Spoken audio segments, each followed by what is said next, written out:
Kia ora everyone and good afternoon. Welcome to the Taupō District Council chambers here in the CBD of Taupo this afternoon. Wonderful to see what a lovely looking lot of people. Good to see you and welcome, and thank you for showing an interest in the item today. This is the public forum start of the meeting, so each speaker, I've allowed for each speaker to have 10 minutes today. Just they come to the front there, Julie, I think. Is that right? Yep. And just press the button on and away you go. But I will be tight in the time because, you know, we've obviously got some items of interest coming up.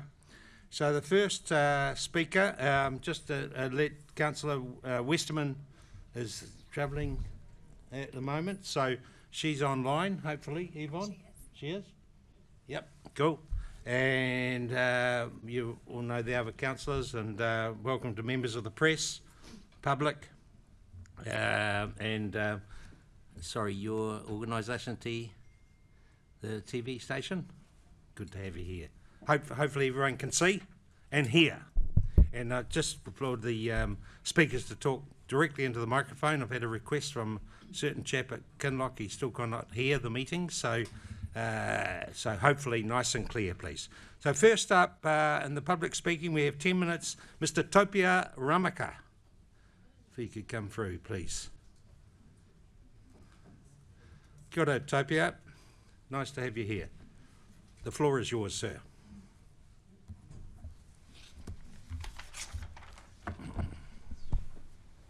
Kia ora no tātou. Tēnā koe, Your Worship, Councillors, thank you for the opportunity to address you today. My name is Taupō Ramaka. I appear before you today as a ratepayer and resident of the Taupō District. I'm a property owner, director and shareholder in several farms, forests and businesses across the district. I address you in that capacity. I appreciated the opportunity to attend the recent council workshop on the proposed joint management agreement with the Tūwharetō Māori Trust Board.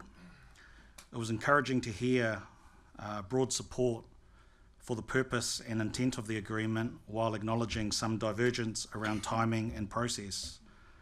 The staff presentation was professional and well prepared. Natural resources are best managed when they are managed holistically. I think we can all agree on that. In this context, it is entirely logical that Council would seek to enter into a relationship with the Trust Board, who hold legal rights and interests in Lake Taupō and have long-standing environmental responsibilities for its care and protection, and therefore extend the JMA to this area. I commend Council for its foresight in pursuing this agreement, but also thank the Trust Board for allowing this to happen. I've taken the time to read the JMA in full over the past fortnight. I've had no involvement or knowledge of it previously. From my reading, it is not a co-governance arrangement in any way, shape or form. While the term governance appears 8 times, that is primarily in reference to other pieces of legislation or referring to other entities. The agreement does not displace any of Council's statutory roles or responsibilities.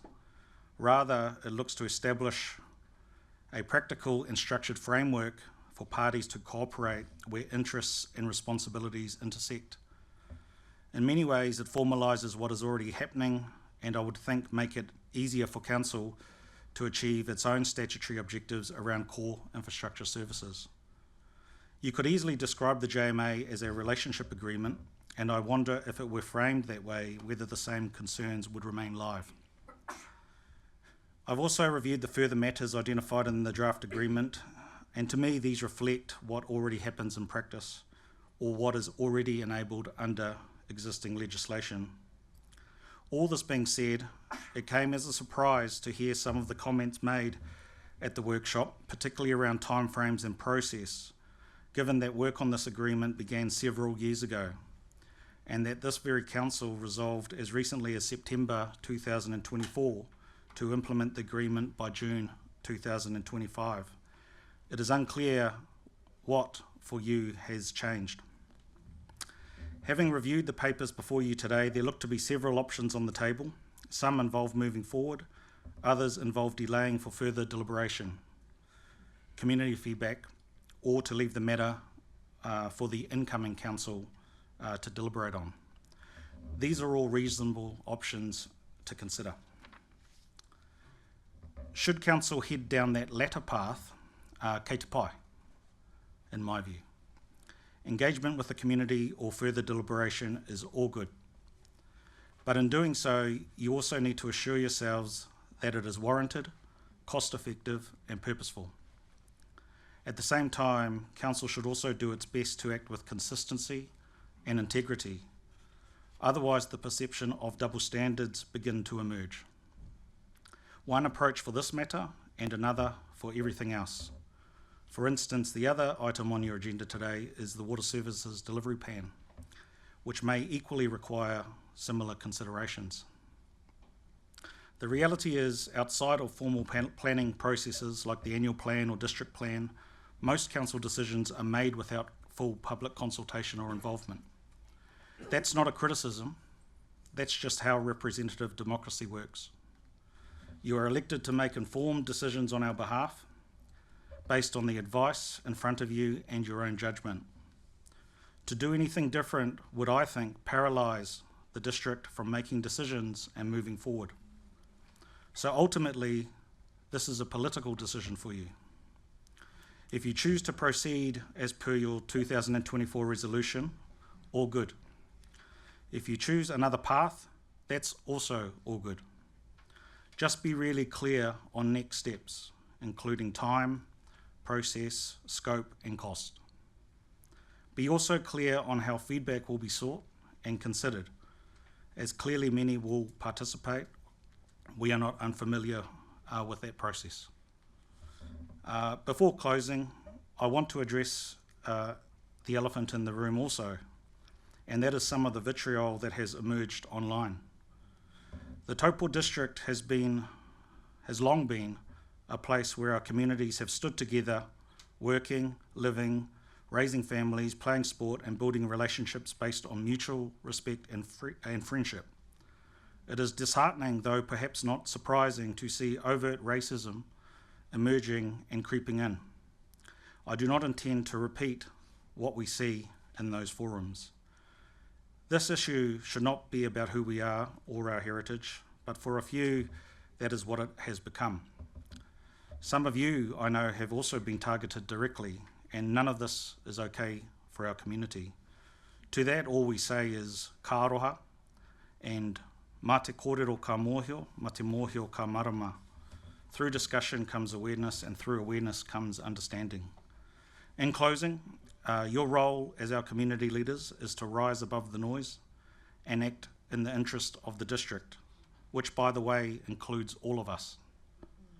I firmly believe the majority of our district support the direction this district has taken over many decades, a direction grounded in relationship and working together, which is why we all benefit from living in one of the best places. None of this happened overnight. It happened because of positive relationships built over time. Nō reira tēnā koutou, I wish you all the best with your deliberations today. Kia ora, thank you so much, Taupō. I much appreciate it. Thank you. Next up, we have Mr. Zane Cousins. Zane's there. Kia ora, Zane.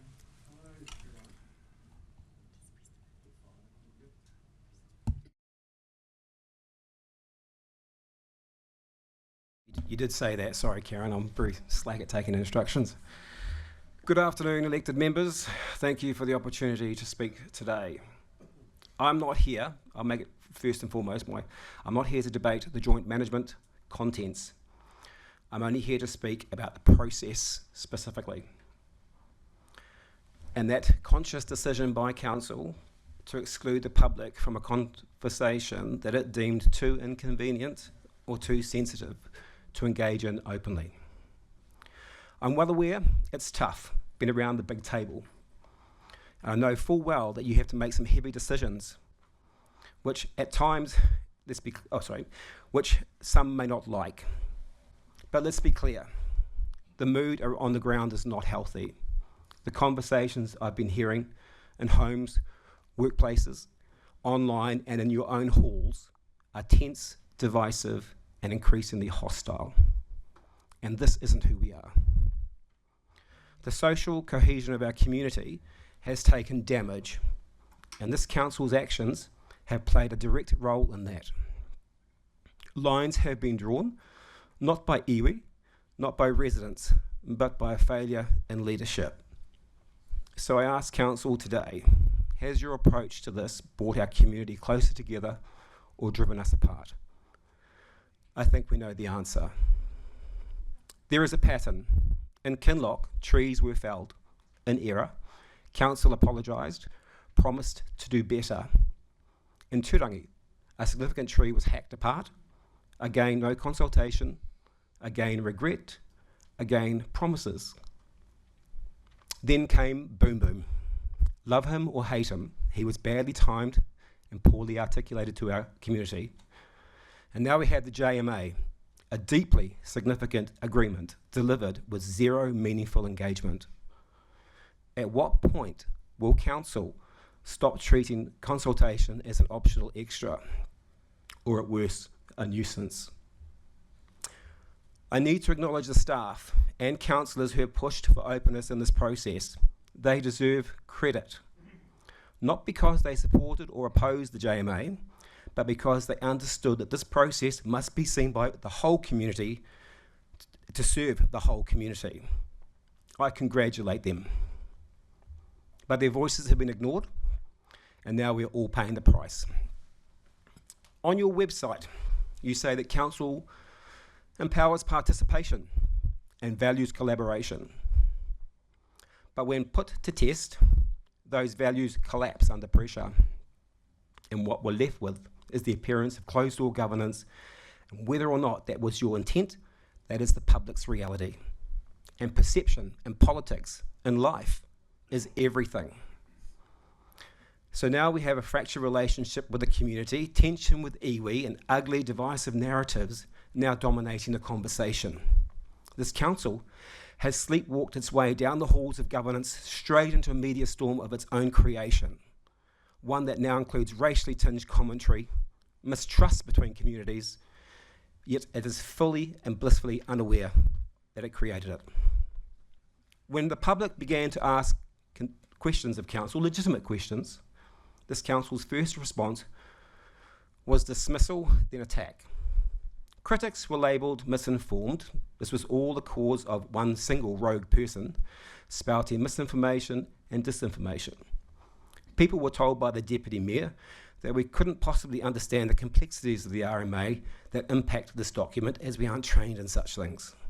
Meanwhile, the Mayor publicly derided those that raised concerns,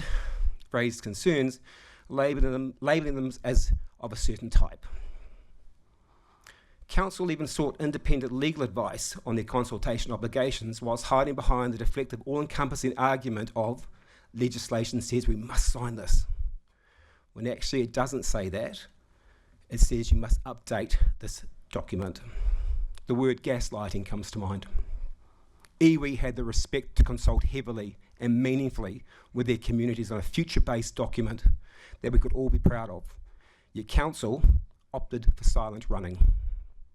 Everything we're seeing now, the mistrust, the division, the media scrutiny, was 100% preventable.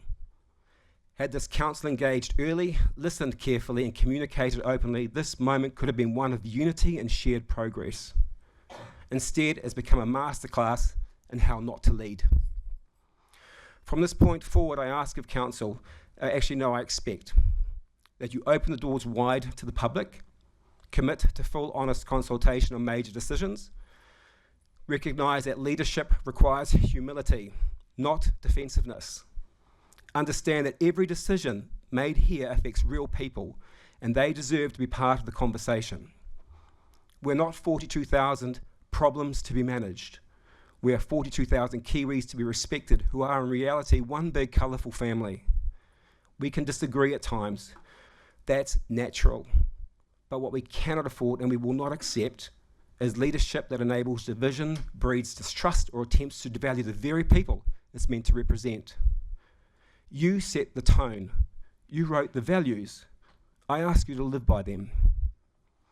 With that in mind, I ask you all to reflect on the decision before you today, and I urge that this particular document be labelled for the incoming council in October to receive it, so that open and robust consideration can be given to it by everyone.